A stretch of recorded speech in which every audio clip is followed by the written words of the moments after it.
Welcome back to The Explainer. Today, we're going to fundamentally change how you view physical exertion. Now, I know that sounds like a massive promise, but the source material we're digging into today, it completely rewrites the script on why we push ourselves.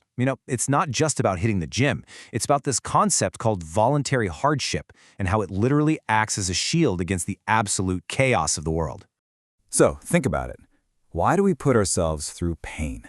Why do we intentionally seek out discomfort? When you set your alarm for some ridiculously early hour, or you push yourself through that final, completely agonizing set of an intense workout, what's actually driving that? Most people assume the answer is obvious, right?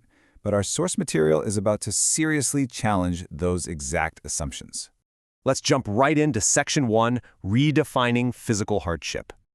Okay, to really grasp this, we've got to just completely tear down what society usually tells us about fitness. We've been conditioned to care about all these conventional goals, right? Having the absolute best physique, winning championships, looking better in the mirror, gaining respect, or, let's be totally honest here, just getting more followers online, doing it for the gram. But the source material, it completely dismisses this whole list. According to the text, these are entirely superficial reasons to work out. If you're imposing controlled pain and suffering on yourself every single day strictly for vanity, well, you're missing the point entirely. It's a total paradigm shift. Look at it this way. On one side, you have those superficial goals we just talked about, the physique, the followers, the shiny trophies. But on the flip side is the real purpose of training. The actual core reason to put yourself through voluntary pain and suffering is so that you are prepared to handle uncontrollable life events. It's not about the mirror, guys. It's about the existential reality that sudden, unexpected, life-shaking events are coming for all of us. Which brings us to Section 2, the expected chaos.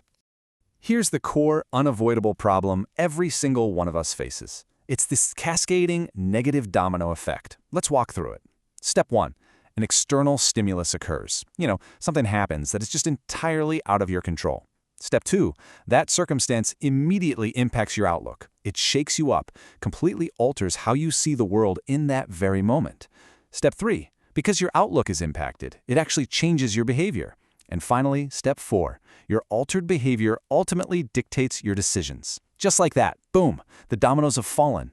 And as the text warns us, your life has effectively been hijacked by unpredictable external events. So how do we fix it? That's Section 3, the control equation. How do we actually break that chain and stop those dominoes from falling? Well, listen to this quote. If you don't choose to control what you can control, then you cannot control what you cannot control. I'm just going to pause for a second and let you really digest that. It's a profound, completely airtight equation.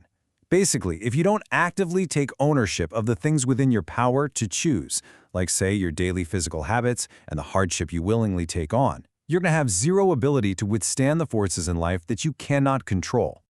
And that leads us to Section 4, Forging Your Shield. Let's move straight out of abstract philosophy and right into the actual physical solution here. We arrive at voluntary hardship. It's defined as the act of imposing controlled pain and suffering daily to prepare the brain and body for unexpected events. By choosing to step into intense physical challenges every single day, even when you're absolutely dreading leg day, you are quite literally building armor. You're intentionally shaking yourself up in a highly controlled environment, right? So that when the world inevitably tries to shake you up unexpectedly, your body and your brain are already perfectly prepared to handle it. And the ultimate takeaway here is incredibly profound. Exhausting physical training mostly improves your mental and emotional strength. The physical development, honestly, that's just the vehicle. It's just the delivery mechanism. The real adaptation that's happening when you train and work out so intensely isn't happening in your biceps. It's happening in your mind. You are forging deep, deep emotional resilience. As we wrap up this explainer, I want to leave you with one final, pretty provocative question. What controllable pain will you choose today to survive the chaos of tomorrow? Kind of completely changes how you look at your next workout, doesn't it? Thank you so much for joining me to unpack this really powerful concept. And hey, keep choosing to control what you can control.